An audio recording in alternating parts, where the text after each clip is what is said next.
Silakan aja mau bagaimana melihatnya, silahkan menggunakan input-output tadi, tapi saran saya jangan asumsikan input itu hanya dari sebelah kiri. Karena input itu juga bisa dari kanan.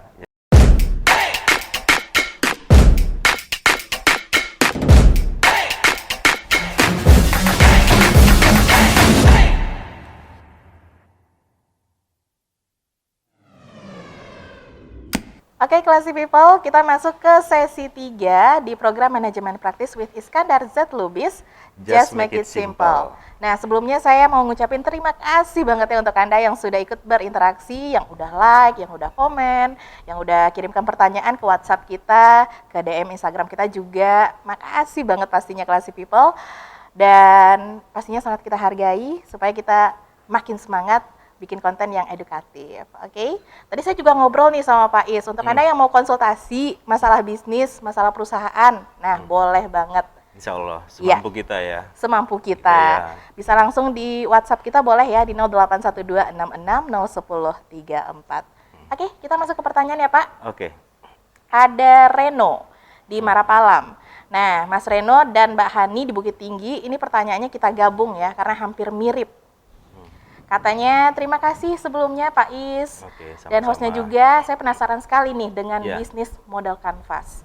Saya mau tanya, gimana menyusun bisnis model kanvas untuk usaha makanan? Kalau Mbak Hani ini, usahanya itu rumahan Pak. Oke. Jadi kan mirip ya. Iya. Meski terbilang praktis untuk pemula, membuat bisnis model kanvas itu untuk usaha makanan ternyata masih membingungkan, terutama cara mengawalinya.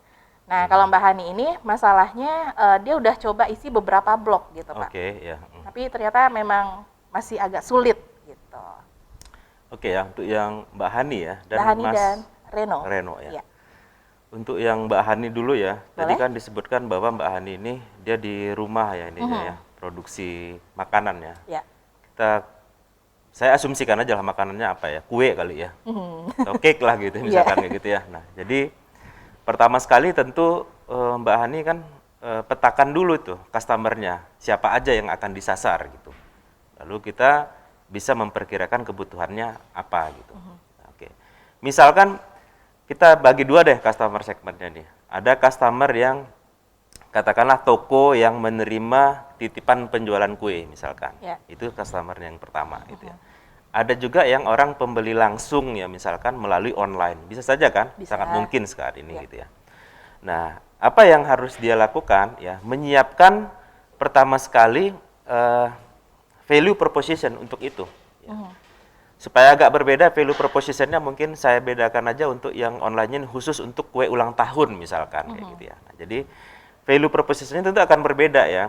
Ya, misalkan untuk yang dititip di toko ini adalah kue-kue yang memang khas di toko-toko penjual kue yang umum gitu ya.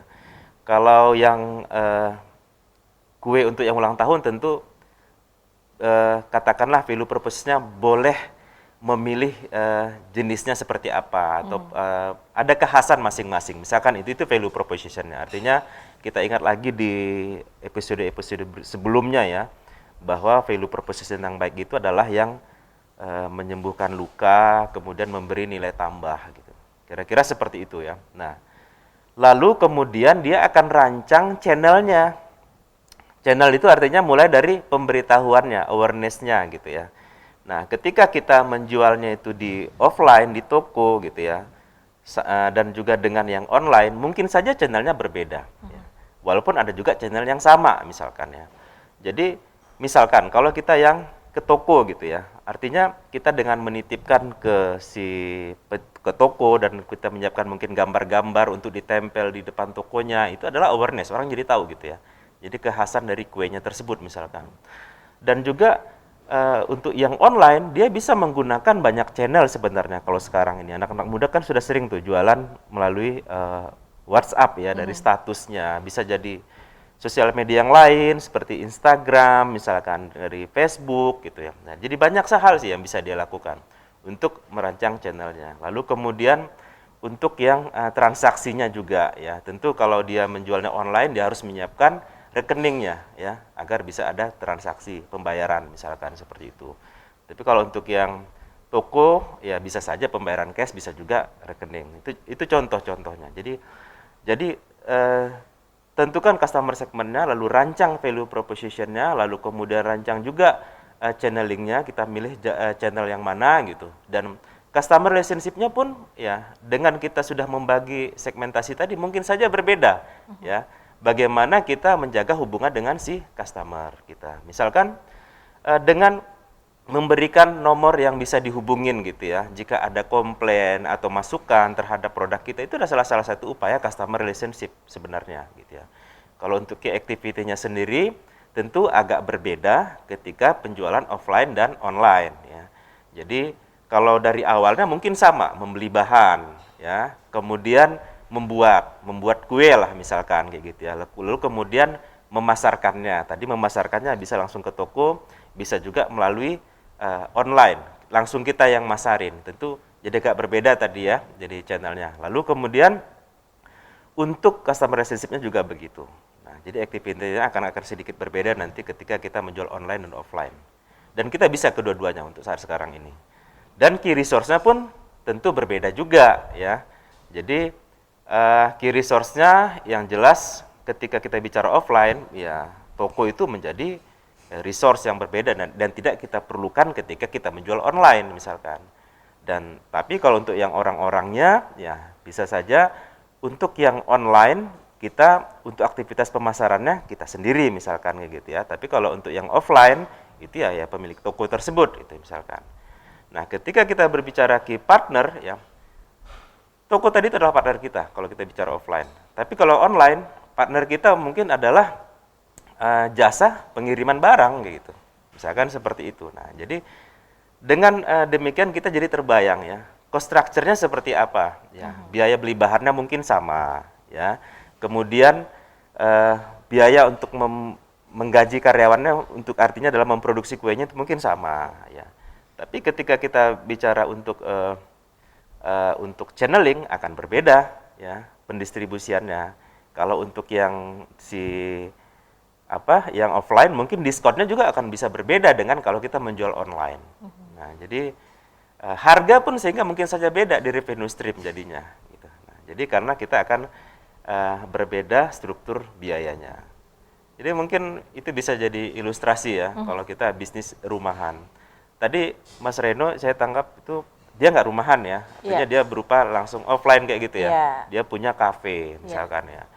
Jadi mungkin untuk hal yang pertama itu ya dia kenalin lah customer segmentnya gitu ya. Customer segmentnya need-nya apa gitu ya. Ya saya nggak tahu apakah dia kafenya kafe segmented gitu ya. Karena sekarang kan ada kafe khusus untuk anak muda misalkan tadi kan. Ada juga mungkin untuk orang tua atau mungkin untuk family. Nah ketika dia untuk family gitu untuk keluarga mungkin saja value proposition-nya akan sedikit beragam gitu ya. Akan berbeda gitu. Yang itu yang akan harus dia siapkan. Ya yang dia siapkan itu value yang ditawarkan bukan hanya makanan, tapi juga experience. Ya, jadi ada playground-nya gitu. Iya, bisa begitu. Misalnya contohnya misalkan artinya ketika dia memikirkan customer-nya adalah anak kecil gitu ya, misalkan apa yang membuat anak kecil betah gitu ya. Ya, mungkin gambar-gambar di dindingnya juga seperti itulah gitu ya. Dan menyesuaikan bisa seperti itu gitu. Nah, dan juga awareness-nya atau di channeling-nya itu juga mungkin saja berbeda ya. Jadi bisa saja dia mungkin melalui promosi di radio. Sebenarnya kita di Susi Rock and Roll ini ya, bagi Susi Rock and Roll sebenarnya ini channeling juga sih. Jadi ketika ada viewer yang melihat YouTube ini, dia tahu gitu, ada ya Susi Rock and Roll di Padang, Jalan Purus 1 nomor 1, misalkan seperti itu salah satu. Ada tempat makanan Jepang ya di Padang. Kayak itu gitu. Contohnya itu awareness-nya gitu. Dan bagaimana selanjutnya mendeliver produknya itu ya kalau orang datang kemari misalkan gitu, atau mengarahkan seperti itu. Nah itu gambarannya seperti itu. Untuk customer relationship-nya sebenarnya dia bisa saja membuat kotak saran misalkan. Gitu ya. Jadi misalkan kalau ada masukan ya ini kan aja sampaikan aja gitu atau kadang-kadang mungkin tanya secara langsung Pak ada yang kurang dari pelayanan kami jangan ragu-ragu Pak beri masukan ke kita itu customer relationship. Ya atau mungkin ditulis di situ ada nomor WA atau telepon yang bisa dihubungin kalau ini gitu. Contohnya seperti itu. Nah, untuk activity-nya ya bayangkanlah aktivitas apa yang dibutuhkan untuk menghasilkan produk dan jasa tadi ya. Misalkan ketika dia berupa kafe misalkan tadi itu ya, ya mulai dari membeli bahan, ya kemudian membuat produk makanan-makanan tadi bervariasi tadi, kemudian bagaimana menyajikannya, itu semuanya adalah activity. Ya, jadi termasuk memasarkannya, ya jadi itu semuanya activity dan resource yang digunakan itu tadi dia petakanlah bahkan peralatan dapur misalkan gitu ya, ke meja, kursi, semuanya itu yang ada di aset-asetnya tadi yang berupa fisik misalkan. Intelektualnya juga dia petakan apa kekhasan dari resep masakannya dan sebagainya kayak gitu ya. Lalu kemudian dari segi finansialnya dana yang harus disiapkan seperti apa. Human capitalnya gitu untuk masing-masing aktivitas tentu punya kompetensi-kompetensi yang khas, juru masak yang handal misalkan, pelayan yang ramah itu seperti itu. Nah, key partnernya ya jelas katakanlah untuk penyiapan bahan dia butuh partner misalkan gitu. Untuk pemasaran mungkin saja dia punya partner misalkan Radio Klesi menjadi partnernya untuk awareness. Bisa saja seperti itu gitu. Nah, jadi dengan demikian dia bisa memetakan cost structure-nya atau struktur biaya-biaya yang dia butuhkan untuk masing-masing aktivitas tadi. Ada yang fix, ada yang variabel. Dengan demikian dia bisa berstrategi gitu ya.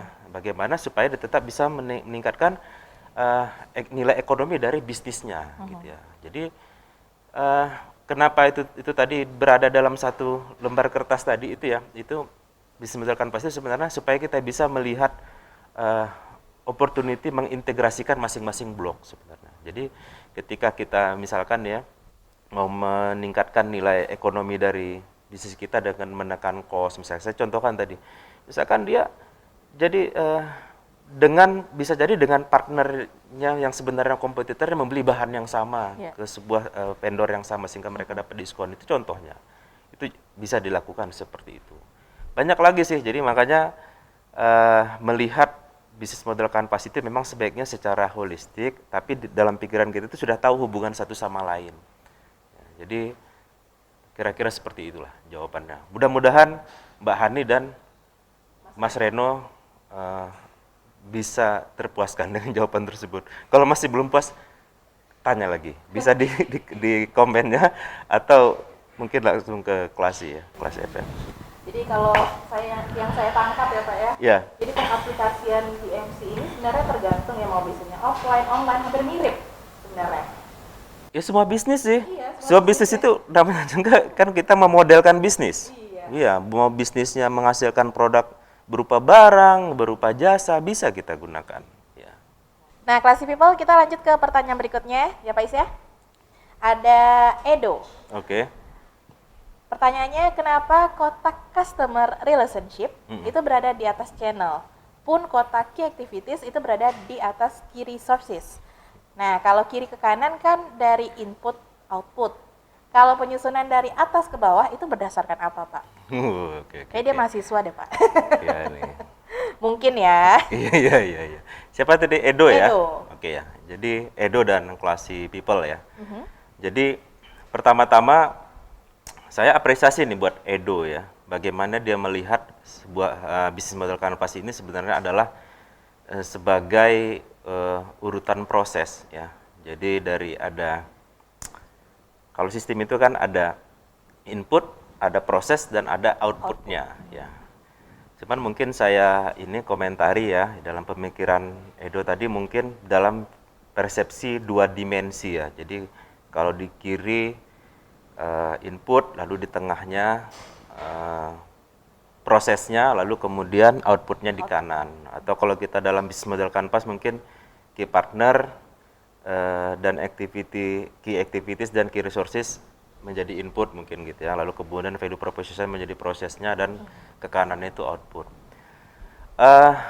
Menggunakan analogi seperti itu boleh-boleh saja ya, tapi sebenarnya ini kalau persepsi saya Edo ya, kita bisa diskusi ini untuk hal ini gitu ya. Jadi kalau saya melihatnya tidak dua dimensi, tapi 3 dimensi gitu. Jadi tidak selalu dari kiri itu semua yang inputnya gitu ya. Jadi yang dari kanan pun ada juga input. Jadi ketika kita mendapatkan masukan dari si customer, ya customer segment, itu juga menjadi input kan di key relationship gitu. Jadi saya cenderung melihatnya 3 dimensi. Jadi keberadaan masing-masing blok itu dalam sebuah kanvas gitu, sehingga membantu kita untuk mengintegrasikan dengan mudah. Terus terang saya tidak tahu persis ya alasan pembuatnya Alexander Osterwalder ya, yang untuk bisnis model kanvasnya kenapa di atas dan di bawah gitu ya. Dan saya juga lebih melihatnya ada beberapa blok atau beberapa variabel yang mempengaruhi sebuah bisnis model, lalu kemudian itu ditempatkan dalam satu lembar kertas yang sama. Dasar kita untuk memulai bisa dari berbagai sisi, saya sampaikan sebelumnya ya. Nah, jadi tidak selalu harus seperti urutan tadi gitu. Jadi kalau ditanya kenapa di atas, saya tidak bisa jawab, saya nggak tahu. Dan bagi saya sebenarnya tidak ada masalah kayak gitu ya. Cuma mungkin yang paling penting bahwa ada blok yang namanya customer relationship, ada blok yang namanya channel, dan dari customer relationship itu bisa mempengaruhi semua blok yang lain, karena masukannya justru masukan berikutnya ya, atau kalau mau kita lakukan improvement justru mulainya dari customer relationship. Nah, kira-kira seperti itu gitu. Jadi mungkin itu jawaban dari saya gitu. Jadi silakan aja mau bagaimana melihatnya, silahkan menggunakan input-output tadi, tapi saran saya jangan asumsikan input itu hanya dari sebelah kiri. Karena input itu juga bisa dari kanan, ya bisa jadi customer relationship, karena dan posisi itu ada di kanan gitu. Jadi kalau masalah atas bawahnya, saya pikir there's no problem lah ya. Jadi mungkin lebih enak dilihat kali ya sama ininya. Tapi saya nggak bisa jawab lah kalau ditanya kenapa sih di atas. Waduh, karena bukan saya yang buat bisnis model kanvas ini. Itu jawabannya.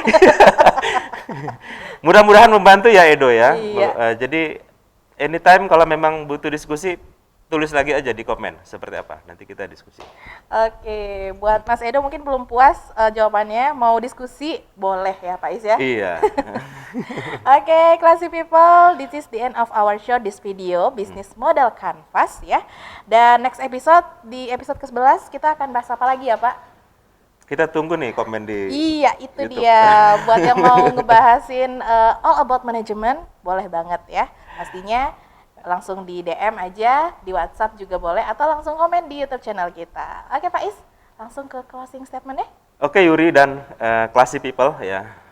Dari diskusi ini saya coba mencatat beberapa hal ya, atau meresumekan beberapa hal terkait key activities ya, agar classy people pelajari jenis bisnis kita itu seperti apa sih prosesnya ya, mulai dari awal sampai akhir. Artinya mulai dari proses pengadaannya, desainnya, pembuatan produknya, kemudian memasarkannya, menjualnya, dan seterusnya gitu.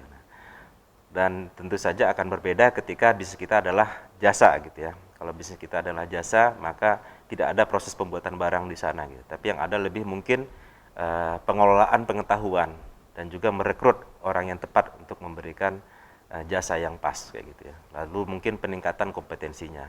Tapi untuk yang channelnya tetap ada, awareness, kemudian juga transaksinya tetap ada. Kira-kira seperti itu. Dan untuk key resources ya, mungkin catatannya ada beberapa jenis resources. Ini sebenarnya untuk memudahkan kita nanti pada saat kita membuat cost structure gitu ya. Ada yang sifatnya fisik, ada yang sifatnya intelektual, ada yang sifatnya human capital, dan ada yang sifatnya finansial atau keuangan. Nah, key partner kita butuhkan ada kalanya untuk memang intinya adalah untuk membantu kita ya. Bisa juga itu dalam rangka mengurangi risiko ya, ketika kita memang tidak terlalu menguasai activities atau resources tersebut gitu. Ada juga kalanya memang kita suka nggak suka memang harus berpartner gitu ya, katakan untuk penyiapan bahan, penyediaan bahan misalkan seperti itu. Bahkan juga penyiapan activity ya, kita mungkin tidak fokus di penjualan, kita cukup berproduksi saja, bisa saja kita cari partner khusus untuk menjual, misalkan seperti itu. Sementara di cost structure ya, kita memetakan semua activity tadi, resources tadi, dan juga partner tadi, sehingga kita bisa memetakan mana yang biaya yang sifatnya fix, mana yang variabel. Dan juga nanti mengenai penentuan biayanya sendiri sangat tergantung strategi yang kita pilih. Apakah kita value driven ya, berdasarkan value yang mau kita berikan, atau berdasarkan cost driven, atau kita memang mencari yang murah-murahan gitu. Dengan demikian ya, dengan mengintegrasikannya dengan blok-blok yang lain seperti revenue stream, sehingga bisnis kita adalah bisnis yang seimbang. Karena memang bisnis seimbang pada akhirnya ketika kita bicara cost structure ya, harusnya dia lebih kecil daripada revenue stream. Itu mungkin yang bisa saya simpulkan pada kesempatan ini. Yang paling penting, kawan-kawan semua, ayo kita praktekkan dengan simple. Kira-kira begitu dari saya. Terima kasih. Oke, Classy People, itu dia ya closing statement dari Pak Is di episode ke-10 kali ini. Yuk di-share videonya Classy People biar makin banyak yang dapat manfaatnya. Amin. Dan terima kasih juga nih untuk Sushi Rock and Roll yang udah menyediakan tempat yang keren banget untuk syuting kita di episode kali ini ya. Kalau gitu saya Yuri Adeline pamit dan praktisi manajemen kita Pak Iskandar Zat Lubis juga pamit. Makasih Yuri. Wassalamualaikum warahmatullahi wabarakatuh. Salam manajemen praktis. Just make it simple.